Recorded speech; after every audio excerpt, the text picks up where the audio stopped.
E se eu te dissesse que, por mais de 4 meses, no coração da Amazônia brasileira, a Força Aérea Brasileira travou uma guerra silenciosa contra o desconhecido? Não estamos falando de guerrilhas ou de inimigos convencionais. Estamos falando de luzes que rasgavam o céu em velocidades impossíveis, que perseguiam, atacavam e deixavam marcas físicas em testemunhas aterrorizadas. Luzes inteligentes. Isso não é ficção científica. Isso foi a Operação Prato. E o que você vai ouvir hoje não são teorias da conspiração ou contos de pescador. Você vai mergulhar nos relatórios oficiais, nos documentos antes carimbados como confidenciais e, o mais importante, nos testemunhos de primeira pessoa dos homens que estiveram lá. Militares que olharam para cima e viram algo que mudaria suas vidas para sempre. Prepare-se, porque a verdade sobre o que aconteceu na ilha de Colares em 1977 é muito mais estranha e assustadora do que você pode imaginar.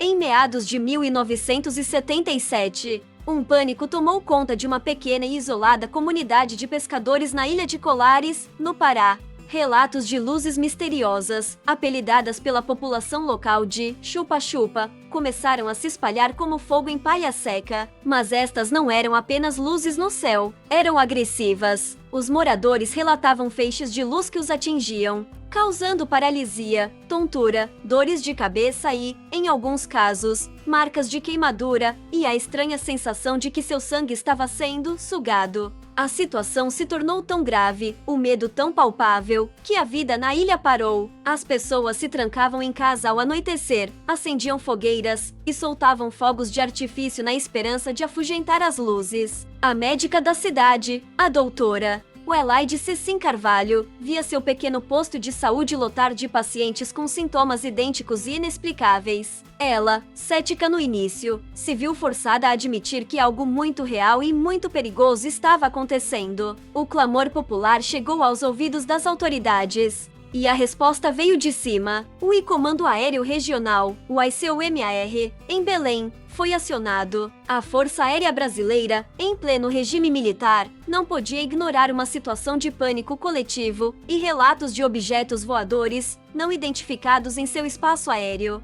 E assim, no final de setembro de 1977, nasceu a Operação Prato, uma missão militar secreta, com o objetivo de investigar, documentar e, se possível, entender a natureza e a origem desses fenômenos. O homem escolhido para liderar essa missão foi o então capitão Irangê Bolívar Soares Nogueira de Holanda Lima, um militar experiente, de elite, do Paraçó, o Esquadrão de Resgate da Aeronáutica, um homem pragmático, treinado para lidar com fatos e não com fantasias. Ele e sua equipe, composta por sargentos, cabos e soldados, foram enviados para Colares, não para caçar homenzinhos verdes, mas para conduzir uma investigação séria e metódica. Eles levaram consigo equipamentos de ponta para a época, câmeras fotográficas com potentes teleobjetivas, filmadoras, gravadores, teodolitos, para medir ângulos e velocidades. O que eles descobriram naqueles meses de vigília na selva amazônica iria muito além de qualquer protocolo militar. Eles não apenas ouviram as histórias dos ribeirinhos. Eles viram, eles fotografaram, eles filmaram e, em alguns casos, eles próprios se tornaram alvos. Neste roteiro, vamos abrir os arquivos da Operação Prato. Vamos dissecar os relatórios, as centenas de fotografias e as horas de filme que foram produzidas. E vamos dar voz aos militares que, anos depois, quebraram o silêncio e contaram em detalhes o que realmente aconteceu sob o céu estrelado e aterrorizante da Amazônia. Fique comigo, porque esta é uma história que o Brasil tentou esquecer. Antes de mergulharmos nos registros militares, é crucial entender o terror que se instalou em Colares. Imagine viver em um lugar sem eletricidade constante, onde a noite é escura e profunda. Agora, imagine ver essa escuridão ser rasgada por luzes que não se comportam como nada que você conheça. Os relatos coletados pelos militares no início da operação pintam um quadro assustador. As pessoas descreviam as luzes de várias formas e tamanhos. Havia as pequenas, que chamavam de aparelhos, que se moviam de forma errática e veloz, como se estivessem explorando o terreno. E havia os objetos maiores, descritos como naves-mãe, que pairavam silenciosamente a grandes altitudes. As cores variavam, do branco intenso ao amarelo, vermelho e azul. Mas o que realmente aterrorizava a população era o ataque. Uma testemunha, Claudomira Paixão, contou aos militares que estava em sua rede quando uma luz forte invadiu sua casa. Ela sentiu seu corpo paralisar e um feixe de luz se concentrar em seu peito. A sensação, segundo ela, era de uma agulha perfurando e um calor intenso, como se algo estivesse sendo drenado de seu corpo. Ela ficou com marcas de queimadura e sentiu fraqueza por dias. O relato de Claudomira não era isolado. Dezenas de outros moradores, homens, mulheres e até crianças, contaram histórias semelhantes. A doutora Welaide Cecim, em seus próprios registros, que mais tarde foram incorporados ao relatório da Força Aérea Brasileira, descreveu os sintomas que observou em mais de 40 pacientes: lesões isquêmicas, marcas de perfuração, queimaduras de primeiro grau, tonturas, dores de cabeça crônicas, fraqueza generalizada e uma estranha palidez. Ela notou que as vítimas eram, em sua maioria, mulheres, e os feixes de luz pareciam mirar o peito e os braços. Os homens também eram alvos. Pescadores em seus barcos à noite eram frequentemente perseguidos pelas luzes. Alguns relatavam que os motores de seus barcos morriam subitamente na presença dos objetos. Outros, como um caçador local, descreveu ter sido atingido por um raio de luz que o deixou paralisado e com a sensação de que sua vitalidade estava sendo sugada. O medo era tão real que a vida social da ilha foi completamente alterada. Ninguém mais saía à noite. As festas acabaram. As ruas ficavam desertas. As famílias se reuniam em casa, rezando e vigiando o céu. Essa era a realidade que o capitão Holanda e sua equipe encontraram ao desembarcar em Colares, um estado de sítio não declarado, imposto por um inimigo desconhecido e silencioso que vinha do céu. A missão deles era trazer respostas, mas as respostas que eles encontrariam seriam ainda mais perturbadoras do que as perguntas. A equipe da Operação Prato se instalou em Colares e em cidades vizinhas, como Vigia e Mosqueiro. A estratégia inicial era clara: observar, registrar e não intervir. O capitão Holanda, um homem cético por natureza, instruiu seus homens a serem rigorosos e objetivos. Qualquer relato de avistamento deveria ser acompanhado de dados precisos: data, hora, local, direção, altitude estimada, velocidade, formato e cor do objeto. As primeiras noites foram de expectativa. Os militares montavam seus equipamentos em pontos estratégicos, geralmente em locais abertos, e com boa visibilidade do céu e do rio. E não demorou muito para que o fenômeno se manifestasse. Nos relatórios oficiais, os primeiros registros são descritos com uma linguagem técnica e fria, mas a magnitude do que eles estavam vendo é inegável. O sargento Flávio Costa, um dos fotógrafos da missão, foi um dos primeiros a capturar imagens das luzes. Em um de seus relatos, ele descreve a dificuldade inicial. As luzes apareciam e desapareciam tão rapidamente que era quase impossível focar e fotografar. Mas a persistência da equipe começou a render frutos. As fotografias, que hoje fazem parte do acervo do Arquivo Nacional, mostram pontos luminosos e rastros no céu noturno. Algumas são mais nítidas, revelando objetos com formas definidas, discoides ou cilíndricas. Mas as fotografias eram apenas uma parte da história. Os militares começaram a presenciar os fenômenos com seus próprios olhos. Em uma das primeiras vigílias, a equipe observou uma luz azulada pairando sobre a Baía do Sol. A luz se movia de forma inteligente, fazendo curvas em ângulos agudos, parando e acelerando instantaneamente. Comportamento impossível para qualquer aeronave convencional, especialmente em 1977. O próprio capitão Holanda, em uma entrevista anos depois, descreveu seu primeiro avistamento significativo. Ele estava em um barco com sua equipe quando viu uma luz enorme, do tamanho de um prédio de 15 andares, segundo sua estimativa, pairando silenciosamente sobre eles. A luz emitia um zumbido baixo e pulsava. Holanda, um militar treinado para manter a calma sob pressão, admitiu ter sentido um medo profundo. Ele e seus homens se sentiram completamente vulneráveis. Os relatórios da Operação Prato começaram a ser preenchidos com dezenas de avistamentos. Os militares catalogaram diferentes tipos de objetos. Havia as sondas, objetos menores, com cerca de 1 a 3 metros de diâmetro, que pareciam realizar voos de reconhecimento em baixa altitude. E havia os objetos maiores, que eles chamavam de OVNIs, com formas variadas, cilíndricas, discoides e até mesmo semelhantes a um cone de sorvete. Um dos relatórios mais impressionantes descreve um evento ocorrido em 12 de novembro de 1977. A equipe estava posicionada na praia de Colares, quando observou um objeto luminoso de cor amarela se aproximar do vilarejo. O objeto desceu a uma altitude estimada de 50 metros e projetou um facho de luz sobre as casas. Os militares tentaram fotografar e filmar a ação, mas o objeto se moveu rapidamente e desapareceu no céu. O que eles estavam testemunhando não era um fenômeno natural, era algo controlado, dirigido por uma inteligência. O ceticismo inicial do capitão Holanda e de sua equipe estava se desfazendo, noite após noite, sob o céu da Amazônia. À medida que a Operação Prato avançava, a natureza dos encontros mudou. De observadores passivos, os militares se viram cada vez mais no centro da ação. Os objetos não apenas apareciam no céu, eles pareciam interagir com a equipe, quase como se soubessem que estavam sendo observados. O capitão Holanda usou uma frase que resume bem essa fase da operação: eles brincavam conosco. Em seus depoimentos, ele e outros militares descreveram como as luzes pareciam reagir à sua presença. Se eles apontavam uma lanterna para um objeto, a luz do objeto piscava em resposta. Se eles se moviam para uma nova posição, as luzes pareciam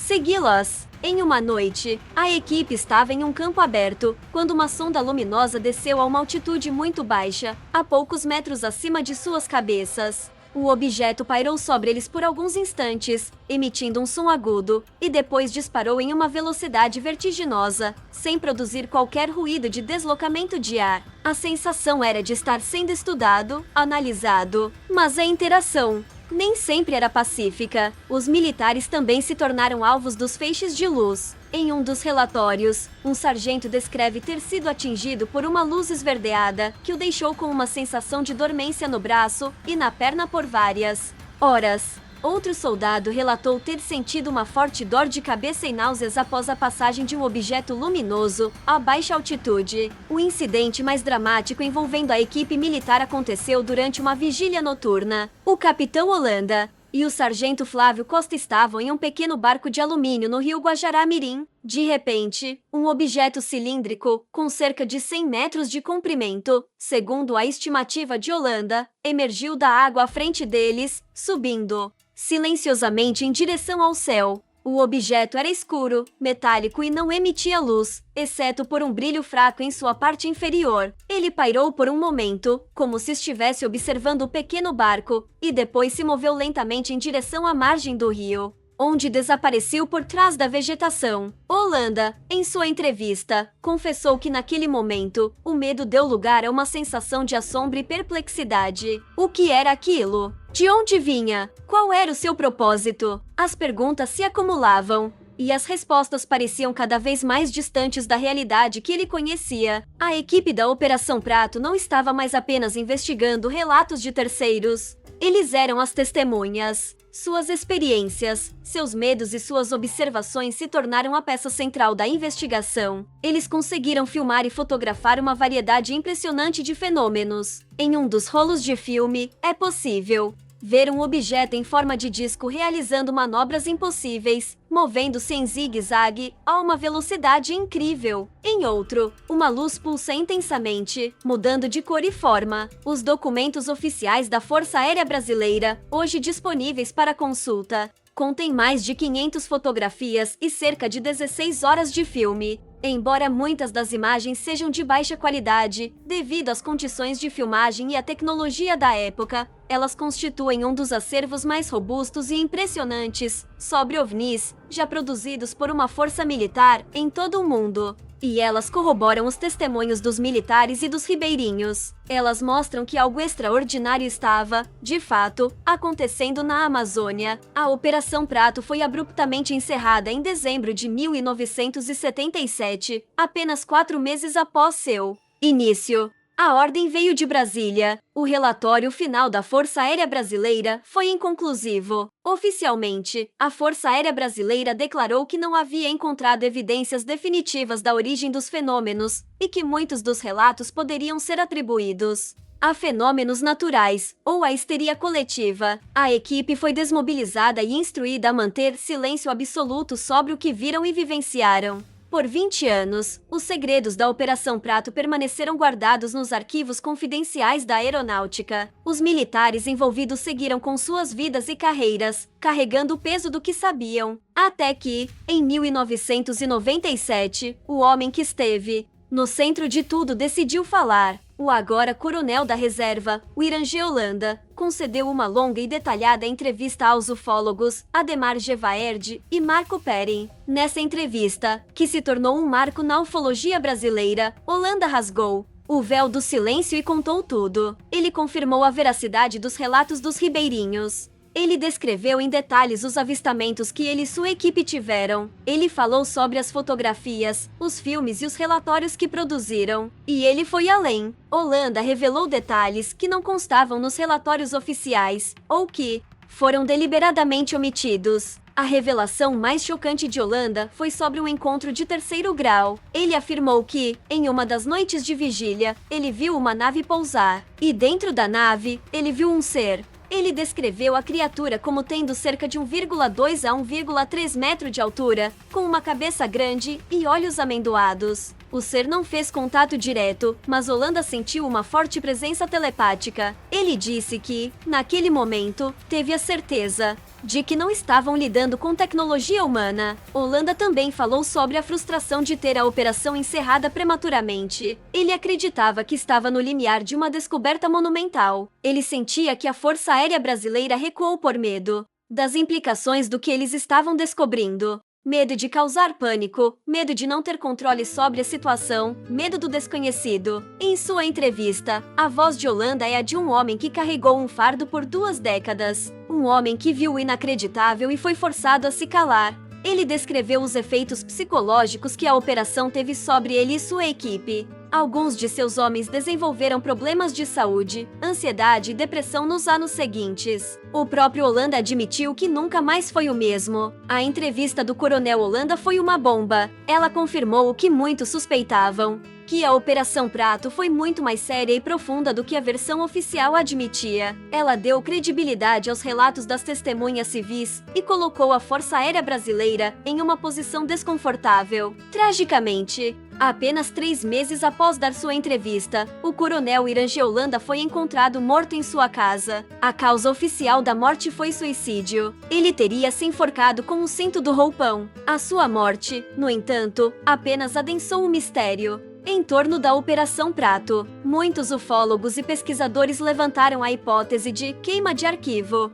Teria Holanda sido silenciado por revelar segredos de segurança nacional? Ou o peso do que ele sabia e a frustração de não poder provar tudo se tornaram insuportáveis? Nunca saberemos com certeza. O que sabemos é que seu testemunho corajoso abriu as portas para que o mundo conhecesse a verdadeira história da Operação Prato. Graças à campanha de ufólogos e à Lei de Acesso à Informação, parte dos documentos da Operação Prato foi liberada ao longo dos anos e hoje está disponível no Arquivo Nacional. São centenas de páginas que incluem relatórios de missão, croquis desenhados pelos militares, transcrições de depoimentos de testemunhas e, claro, as fotografias. Analisar esses documentos é uma experiência fascinante e arrepiante. Os relatórios, escritos em uma linguagem militar, burocrática, descrevem eventos que desafiam a lógica. Um dos documentos, intitulado Registro de Observações de UVNI, cataloga dezenas de avistamentos, com detalhes sobre a forma, o tamanho,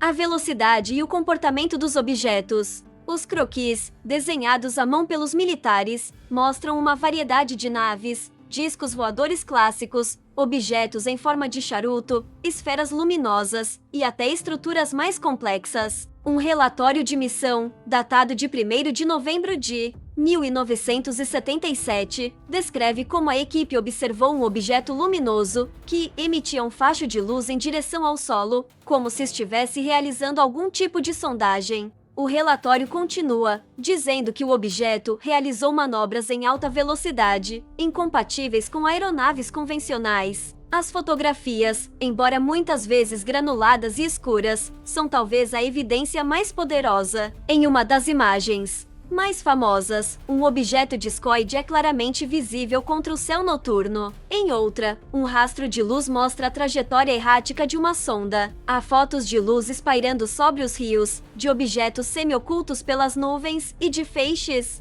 de luz que parecem emanar de fontes invisíveis. Os próprios militares admitiram que fotografar os objetos era extremamente difícil. A luz intensa que eles emitiam muitas vezes superexpunha o filme, e sua velocidade tornava quase impossível um enquadramento perfeito. Ainda assim, as imagens que eles conseguiram capturar são extraordinárias. Elas provam, sem sombra de dúvida, que os militares não estavam alucinando. Eles estavam fotografando objetos físicos e reais. Um dos aspectos mais interessantes dos relatórios é a análise feita pelos próprios militares. Em várias passagens, eles descartam a possibilidade de se tratar de fenômenos naturais, como meteoros ou raios globulares. Eles também descartam a possibilidade de serem aeronaves secretas ou balões meteorológicos. A conclusão implícita, e por vezes explícita, em muitos desses documentos, é que eles estavam lidando com uma tecnologia desconhecida e não terrestre. Um documento em particular, um resumo das observações, conclui que os fenômenos são